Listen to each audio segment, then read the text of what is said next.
Hello everyone, चलिए ranking में कुछ और क्वेश्चन करके देखते हैं। कुछ अलग टाइप से क्वेश्चन मेरे पास है, कुछ 8-9 क्वेश्चन है, उसको इस पार्ट में हम लोग करके देखेंगे। तो चलिए क्वेश्चन ध्यान से पढ़ेंगे और सुनेंगे। देखेंगे, P Q R S T 5 मित्र हैं। टी एस से छोटा है तथा पी से लंबा है, आर एस से लंबा है, क्यू एस से थोड़ा छोटा है, वह टी से थोड़ा लंबा है।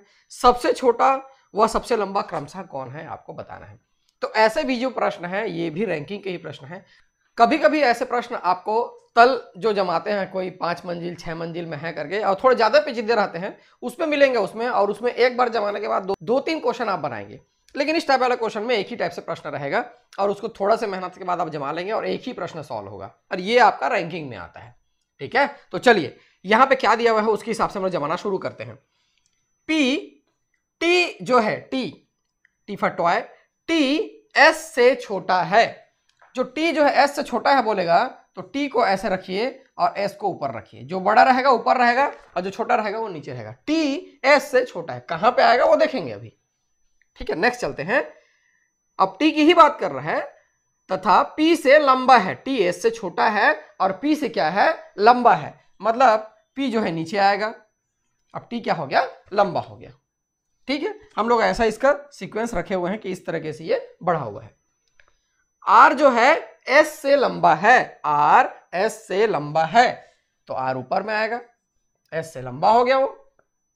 इसके बाद क्यू एस से थोड़ा छोटा व टी से थोड़ा लंबा है। क्वेश्चन को ध्यान से आप पढ़ते चले जाएंगे, यहां जमाते चले जाएंगे। क्या क्वेश्चन बोल रहा है, स्टेटमेंट बोल रहा है क्यू एस से थोड़ा छोटा, एस से थोड़ा छोटा और टी से थोड़ा लंबा, मतलब यहां पे क्यू आएगा, यहां पे क्या आएगा, क्यू आएगा। इस प्रकार हमारा राइट अरेंजमेंट आर, लिखने की दोबारा जरूरत नहीं है, लेकिन फिर भी मैं इसको लिख रहा हूं, आप एग्जाम में इसको डायरेक्टली ऐसा कर सकते हैं, अरेंजमेंट ऐसा हो जाएगा। ठीक है, अब क्वेश्चन क्या बोलता है, सबसे छोटा व सबसे लंबा क्रमशः कौन कौन होंगे। सबसे छोटा कौन सा दिखाई दे रहा है यहाँ पे, पी, और सबसे लंबा कौन दिखाई दे रहा है, आर। तो हमारा आंसर हो जाएगा पी एंड आर। ध्यान देना है, इसी सीक्वेंस में लेना है, P and R. R and P बोल देंगे तो वो हो जाएगा गलत, तो पी एंड आर। ये पहला क्वेश्चन था। चलिए दूसरा क्वेश्चन देखते हैं, इसमें क्या दिया हुआ है। ए बी से लंबा है परंतु सी जितना लंबा नहीं है। ए जो है बी से लंबा दिख रहा है क्या, ए बी से लंबा है परंतु सी जितना लंबा नहीं है, मतलब सी इससे लंबा है। ठीक है, डी जो है ई से लंबा है।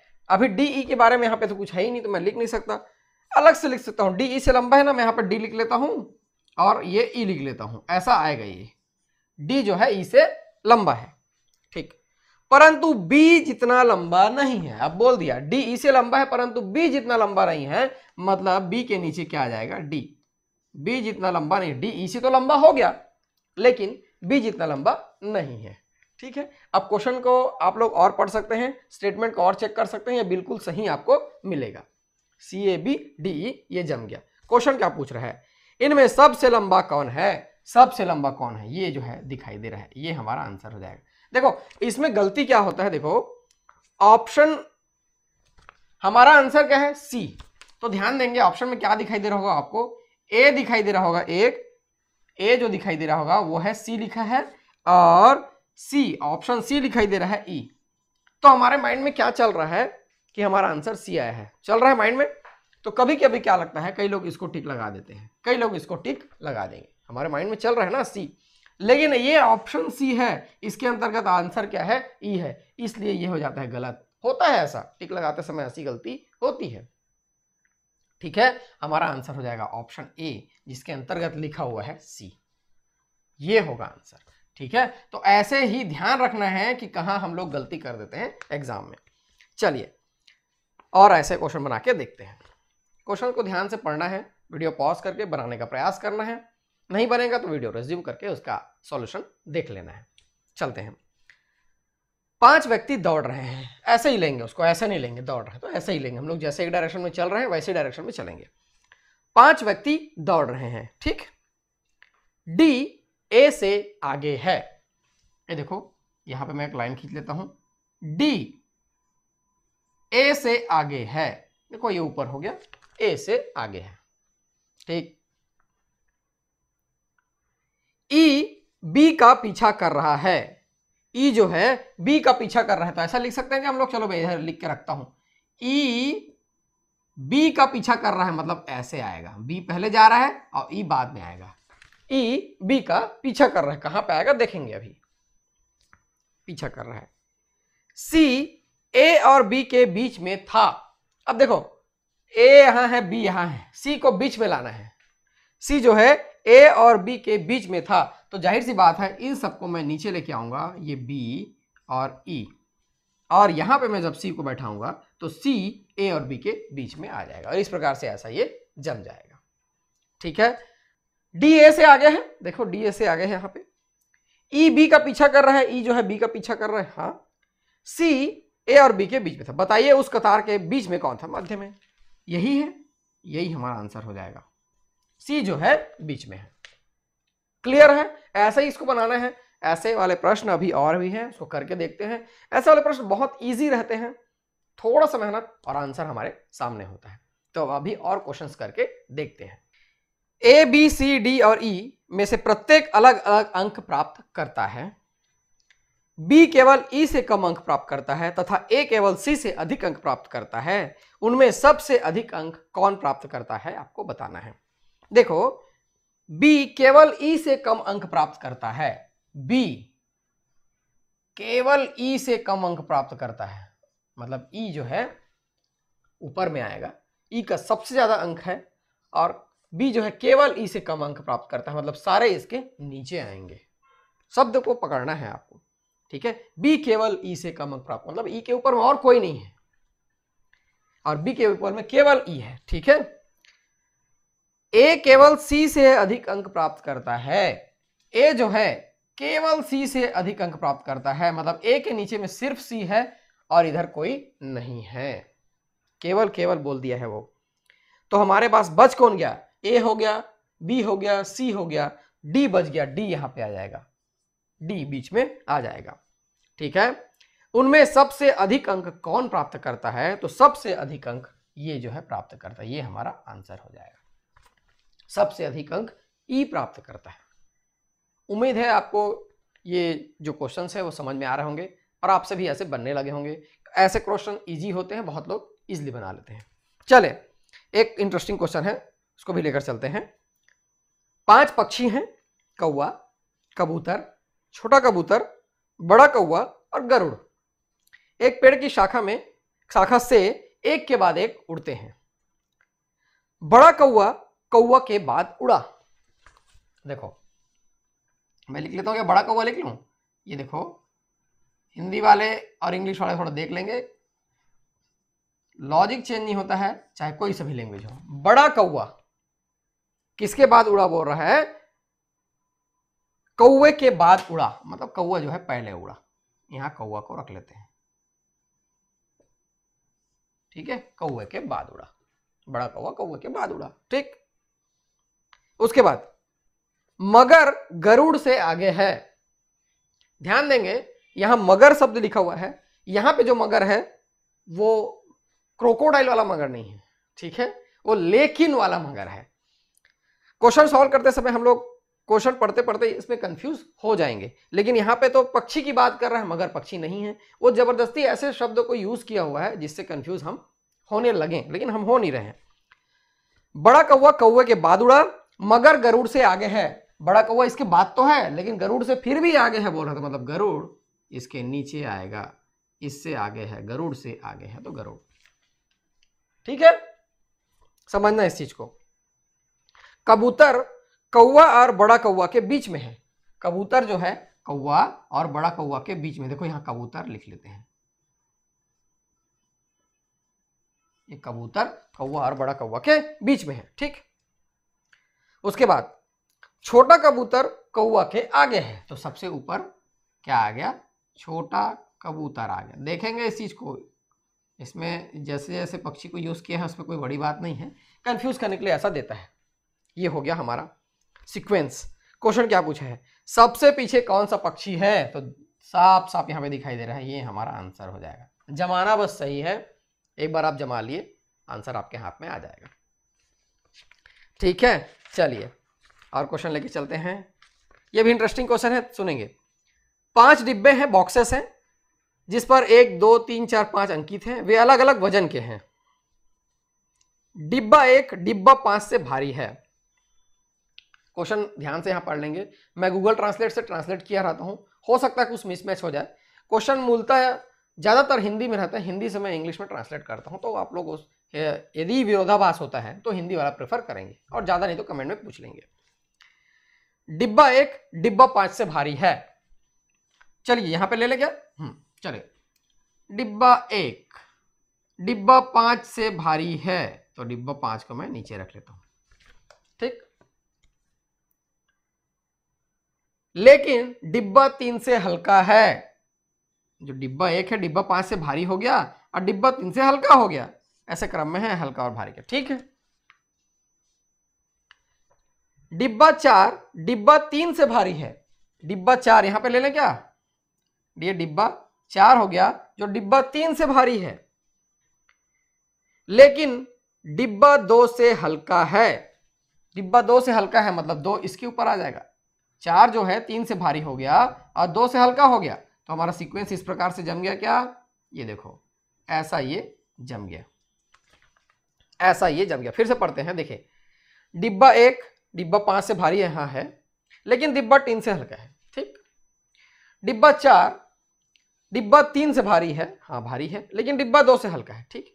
तो क्रमशः सबसे भारी और सबसे हल्का डिब्बा, सबसे भारी 2 है तो 2, और सबसे हल्का कौन सा है यहाँ पे, तो 5 है, 2 और 5। ऐसे ही आंसर जो भी ऑप्शन में दिखाई देगा वही हमारा, देखो यहाँ पे क्या दिख रहा है, ऑप्शन डी दिखाई दे रहा है, डिब्बा 2 और डिब्बा 5 है ना, बॉक्स 2 एंड बॉक्स 5, ऐसा ये आंसर आ जाएगा। आसानी से ये बन गया, आप भी बना सकते हैं, कोई दिक्कत नहीं है। चलिए नेक्स्ट क्वेश्चन दिया हुआ है, ध्यान से सुनेंगे। सुरेश अनिल से लंबा है, लेकिन उतना लंबा नहीं है जितना कि राजू है। अनिल जयेश से लंबा है, करुणा सुरेश से लंबी है, लेकिन राजू से छोटी है। इसमें सबसे लंबा कौन सा है? चलिए एक एक करके सेंटेंस को पढ़ते जाते हैं, उसको जमाते जाते हैं। सुरेश अनिल से लंबा है। सुरेश, तो ये सुरेश ठीक, किससे लंबा है? ये अनिल से लंबा है, तो ये अनिल नीचे में आ गया, अनिल से लंबा है, हो तो गया। लेकिन उतना लंबा नहीं है जितना कि राजू है, मतलब राजू इससे भी लंबा है। ना दिख रहा है क्या ये? ठीक है, इसको हम लोग जा कर लेते हैं। राजू, अनिल जयेश से लंबा है।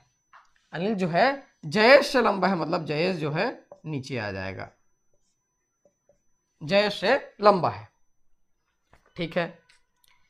करुणा सुरेश से लंबी है। करुणा सुरेश से लंबी है, ठीक है। ऊपर तो राजू बैठा है, लेकिन राजू से छोटी है, बता दिया। यानी कि बीच में यहां पे कौन आ जाएगा? कौन आ जाएगी? ये करुणा आ जाएगी। कौन आ जाएगी? करुणा।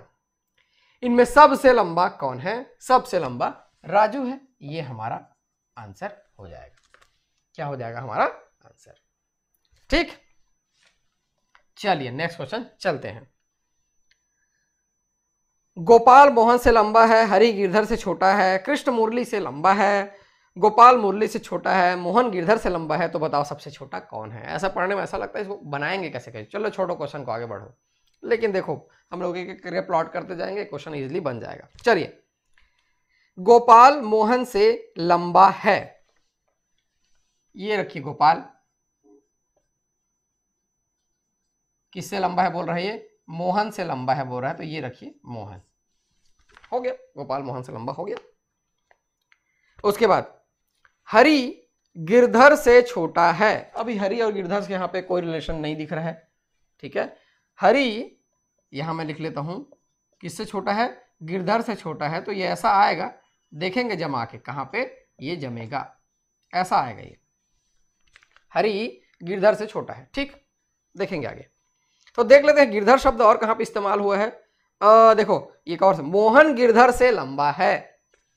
मोहन जो है गिरधर से लंबा है, तो यहां पे जमा लेते हैं, इसको ऊपर कर लेते हैं मोहन, और मोहन में पहले से यूज किया हूं, मतलब कि यहां पे आ जाएगा गिरधर और यहां पे आ जाएगा हरि, ठीक, ऐसा आ जाएगा। क्योंकि दो जहां गिरधर गिरधर है, मोहन मोहन है, तब तो मिलेगा ये, वैसा मिला लेंगे। सब सेंटेंस, एक सेंटेंस और बच गया यहाँ पे, गोपाल मुरली से छोटा है। गोपाल जो है मुरली से छोटा है, मतलब मुरली यहाँ पे आ जाएगा। सेंटेंस को आगे पीछे वो दिया हुआ है, कोई दिक्कत नहीं है, हम लोग मैच करते हुए पढ़ लेंगे। अब देखते हैं और किसी के बारे में यहाँ पे दिया, और एक दिया हुआ है, कृष्ण मुरली से लंबा है। कृष्ण जो है मुरली से लंबा है। देखो सब दिया हुआ है, जमाते चले जाना है बस ये नहीं है कि इसमें जो है सीक्वेंस में दिया हुआ है, एक के बाद एक सेंटेंस यूज होगा, ऐसा नहीं है। पहला सेंटेंस यूज होगा, उसके बाद हो सकता है तीसरा हो सकता है चौथा हो, ऐसा कुछ भी हो सकता है। हमको जो काम का सेंटेंस है उसको पहले यूज कर लेना है, कोई दिक्कत नहीं, क्वेश्चन हमको बनना चाहिए। तो बताओ सबसे छोटा कौन है? सबसे छोटा हरी है यहाँ पे, ये हमारा आंसर हो जाएगा। ठीक है, चलिए इस वीडियो का, इस पार्ट का एक लास्ट क्वेश्चन देख लेते हैं, थोड़ा अलग है इन सबसे। ये एक पंक्ति में सोहन का ऊपर से 13वां स्थान है, जबकि अर्जुन का अंत से 18वां स्थान है। सोहन और अर्जुन के बीच में कैलाश है। यदि सोहन अर्जुन से पहले है तथा पंक्ति में कुल 48 विद्यार्थी हैं, तो सोहन और कैलाश के बीच में कितने विद्यार्थी? देखो इसमें इतना सारा डेटा दिया रहता है, क्वेश्चन पढ़ते हैं तो ऐसा लगता है इतना सारा दिया है, कैसे बनेगा ये करके, लेकिन ऐसा कुछ नहीं है। चलिए देखते हैं, ये ऊपर से ले लेते हैं। सोहन का स्थान कितना है? 13वां है, ये लिख लिया मैं सोहन। ठीक, उसके बाद जबकि अर्जुन का अंत से 18वां स्थान है, इसको ऐसा कर लेते हैं क्या, ये 18 नंबर हो गया, ये हो गया अर्जुन। ठीक, 18वां स्थान है। सोहन और अर्जुन के बीच में कैलाश है, यहां पे मतलब कहीं पे कौन आएगा? कैलाश आएगा। यहां पे कौन आएगा? बीच में कैलाश आएगा, जैसा क्वेश्चन में दिया है, सोहन और अर्जुन के बीच में कैलाश है, ये देखो कैलाश। ठीक है, यदि सोहन अर्जुन से पहले है तो दिखाई दे रहा है सोहन अर्जुन से पहले है, तथा पंक्ति में कुल 48 विद्यार्थी हैं, मतलब यहां से यहां तक कितने लोग हैं? यहां पे 48 लोग हैं। तो सोहन और कैलाश के बीच में कितने विद्यार्थी हैं? सोहन और कैलाश के बीच में, मतलब यहां पे कितने लोग हैं वो हमको बताना है। सोहन और कैलाश के बीच में, सोहन और कैलाश को छोड़ देना है, कितने लोग हैं वो हमको बताना है। तो चलिए देखते हैं इसको। यह 48 तो टोटल है, जिसमें से 13 तक तो सोहन आता है और 18 तक तो कौन आता है? अर्जुन आता है। यहाँ से कितना बच जाएगा? ये कितना हो जाएगा? 35 हो जाएगा। फिर उसमें 18 के 7, 17 लोग हैं जो यहाँ पे बीच में आएंगे, सोहन और अर्जुन के बीच में आएंगे। कितने लोग? 17 लोग। एक तो ये हो गया कैलाश है, एक घटा दिए तो 16 हो गया, तो इधर 8 बच गए, इधर 8 बच गए, और ये बीच में एक, ये हो जाएगा 17। कैलाश बीच में एक बैठा हुआ है, इधर 8 हो जाएंगे, इधर 8 हो जाएंगे, क्योंकि ये बीच में बोल रहे हैं। 8 8 16 और एक 17, सेटिस्फाई हो गया। क्वेश्चन में पूछा हुआ है कि सोहन और कैलाश के बीच में क्या है? सोहन और कैलाश के बीच में 8 लोग हैं, ये हमारा आंसर हो जाएगा। सोहन और कैलाश के बीच में 8 लोग हैं, वही हमारा आंसर हो जाएगा। तो ऐसे ही इसको बनाना है। ये रैंकिंग का लास्ट पार्ट था। और भी क्वेश्चन आ सकते हैं अलग अलग एग्जाम में, धीरे धीरे समय के साथ क्वेश्चन बदलते रहते हैं। आप कमेंट में ऐसे क्वेश्चन बता सकते हैं जो आपको नहीं बन रहा है, लेकिन ये सब जो तीनों वीडियोस हैं उसको देखने के बाद सारे क्वेश्चन बनने लगेंगे, और जो नहीं बन रहे हैं वो भी आप थोड़े प्रयास से बना सकते हैं, क्योंकि सारे तरीके आपको अब पता चल गए हैं। तो रीजनिंग में हम लोग ऐसे कुछ टॉपिक्स लेके बीच बीच में चलते रहेंगे। आप मेरे साथ बने रहेंगे तो आपको ऐसे ही वैल्यूएबल वीडियोस मिलते रहेंगे, जिसका एक एक मिनट इंपॉर्टेंट रहेगा। मैं देवेश आप लोग के लिए ऐसे ही लेसन्स लेके आते रहूँगा। आप मेरे साथ बने रहिए, वीडियोस देखते रहिए, शेयर करते रहिए। Thank you.